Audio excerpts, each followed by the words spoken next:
Hop in, we gotta paint this thing. So these guys have given me 3 days to paint this, but we're gonna try to get it done in 2. All right, so these guys want this whole bus redone, completely covered with my characters, and I'm super stoked to do it. But the first thing we gotta do is hit the drawing board. Okay, so I have my iPad and I've got some ideas. I've talked to the company. The company is called Cluck Cluck Moo. So we're gonna do something with chicken and cows. Now I went and took some pictures of the truck. So the first thing that I'm gonna do is put the pictures into my iPad, and that way I can draw right on top of those layers and see the truck and present that to the owner. Based on what I've seen, I think the best layout is going to be to have one character by the serving window, 2 characters on the other side of the truck, and then I'm going to leave the back and front, and eventually they're going to get some logos made and put some vinyl stickers in place. Also, earlier I said that they've given me 3 days. There's actually not much of a time limit on this. The only thing is I'm painting this truck in my backyard, and I have a tree removal company coming in 4 days to remove a tree that's going to be exactly right around the same area this truck is, and that's not going to go well. So I got to get this thing out of here. Time's ticking. Let's get drawing.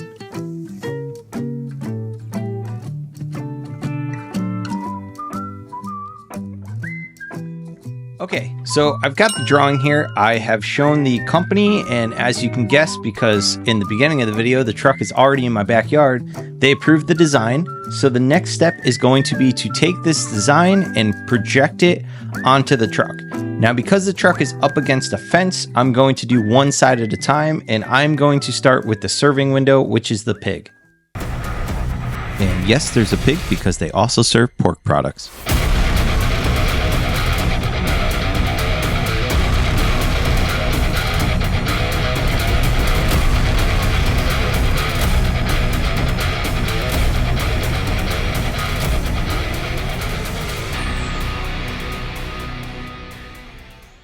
Good morning. This is going to be day 1 of painting. Last night, I got a chance to project the character. I'm going to focus on this side today. But before I start painting, I've got to tape everything off to protect it. And if you've seen some of my other videos, you know I absolutely hate prep work. Let's just get it done.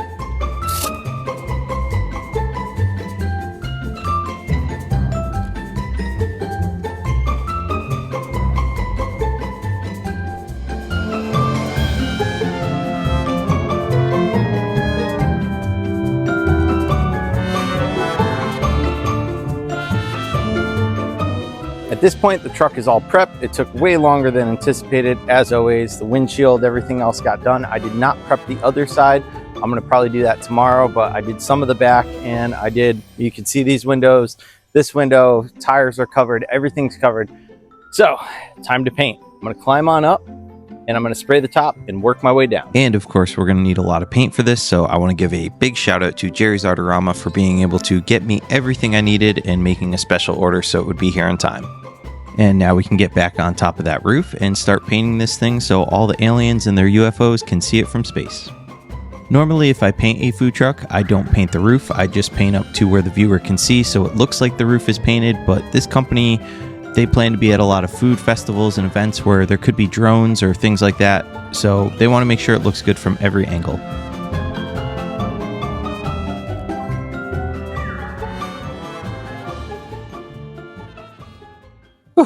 That sucked. I'm glad to be back on the ground. I'll show you guys right now what it looks like up there. Tried to keep it nice and saturated, made sure everything was covered. And now that I'm back on the ground, what I'm going to do is I'm just going to do some touch up on the edge and just kind of blend downwards.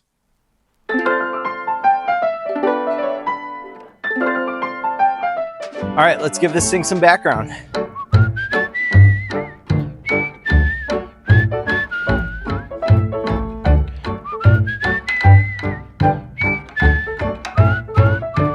The first thing I decided to do with the background was to create a blend using multiple tones of purplish pink.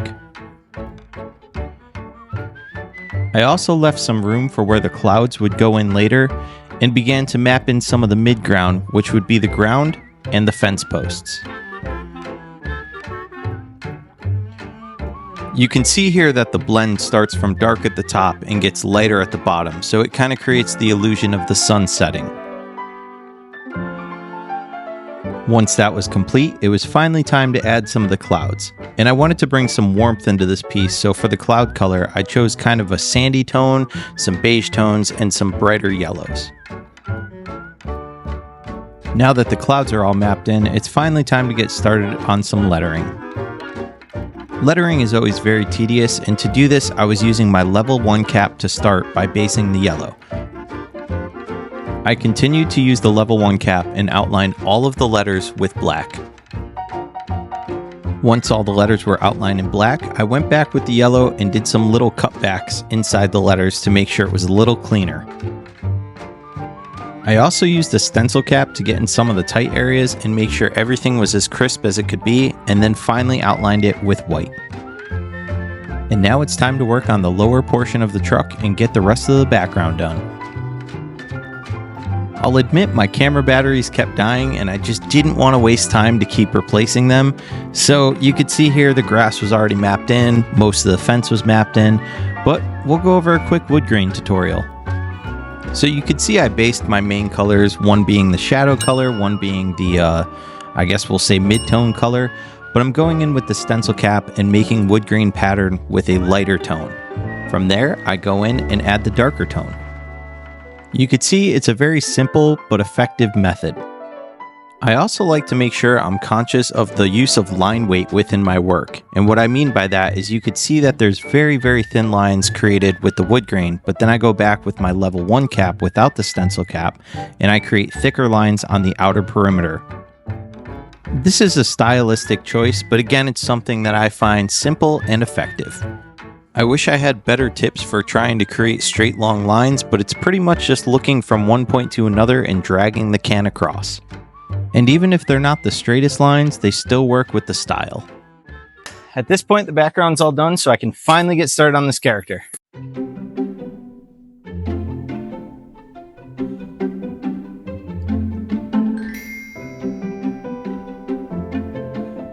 As always, I like to start from the top and work my way down with my characters, so I began with this hat that he's wearing that kind of makes the pig look like he works at a diner.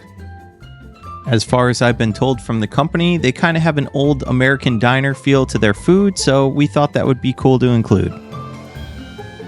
Then it was time to base some colors for the rest of the pig. Because the background required a large area to be covered, I used a stock cap, which is also known as the orange dot from Montana. But for some of these tighter sections, I was using the level 1 cap because it's important to remember the surface that you're painting on. In this case, the surface was metal, meaning it was very slick, and that if you layered too much too fast with the paint, it would create a lot of drips. As you can see, most of the base coat is on the pig, so I'm going in and doing some detail with some line work, also done with the level 1 cap. My goal for day 1 was to complete this entire side of the truck. However, as the sun was going down, I also realized I had to get inside soon to get set up for my Twitch live. For the past month, I've been live streaming on Twitch Mondays and Wednesdays at 7 p.m. Typically, I've been doing some monochromatic color pencil drawings where me and the crowd, or the chat I should say, pick a couple words and we all kind of draw our version of those words. Here's some examples of some of the drawings that I've done. The other day, I created an entire digital character from start to finish full color. If you'd like to come hang out, go over to Twitch and follow me at Woke1. I'll leave a link in the description to make it easy. It is day 2. I got to project everything on here last night. I've spent the entire morning taping off the rest of the truck, or bus I should say. I finished the front. I'm working on the back. I still have to finish what I left off with yesterday on the other side, and I just had to wash my girlfriend's beautiful new white car because it had a bunch of pink overspray that went down the driveway onto it. So yeah, it looks good now. It was hand washed, and thank God it came off. All right, let's get this thing done.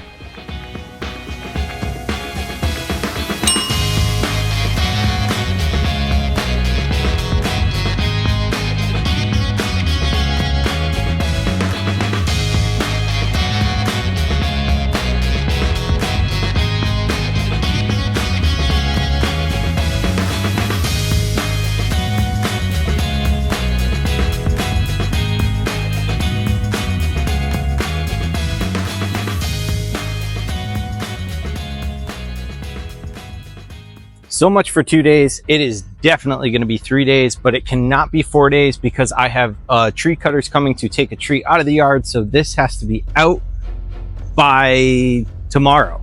So I'm rushing against daylight. I got the back of the truck almost done. It's not quite done. I did finish the other side, but I think with the 2 hours left of daylight, I'm going to just try to get all the background on this side done now.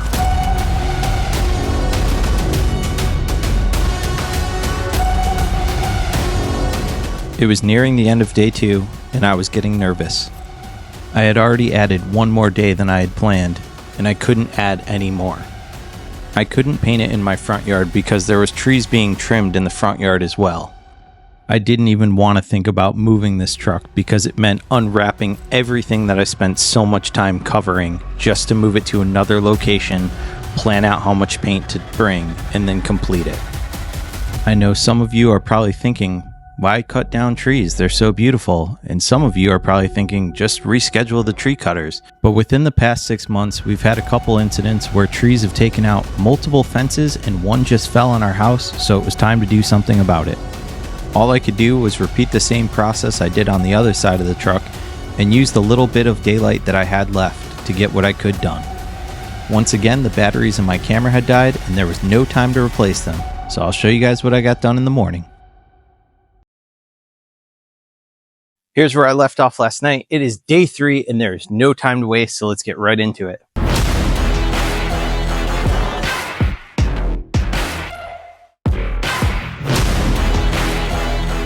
So by now you guys obviously know I'm trying to save time, and we also talked a little bit about the surface that I was painting on, and since it's metal, I have to wait for paint to dry.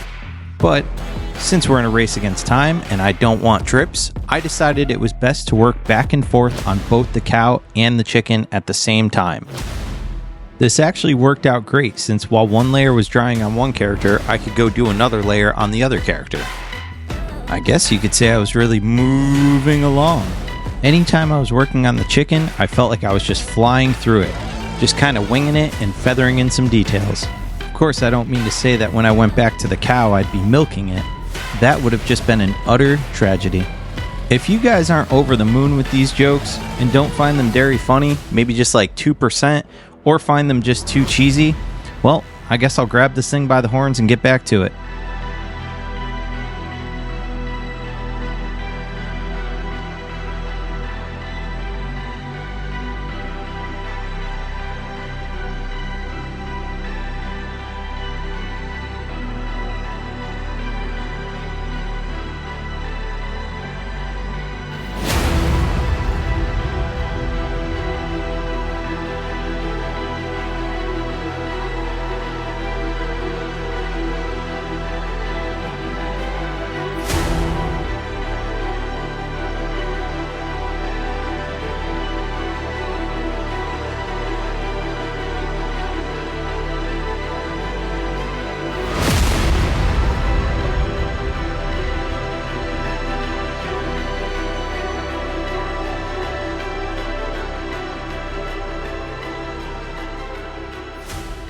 Okay, I am all done. I'm just waiting till the morning for the owner to come pick this thing up. We're going to take it to a better location and show you guys the final product.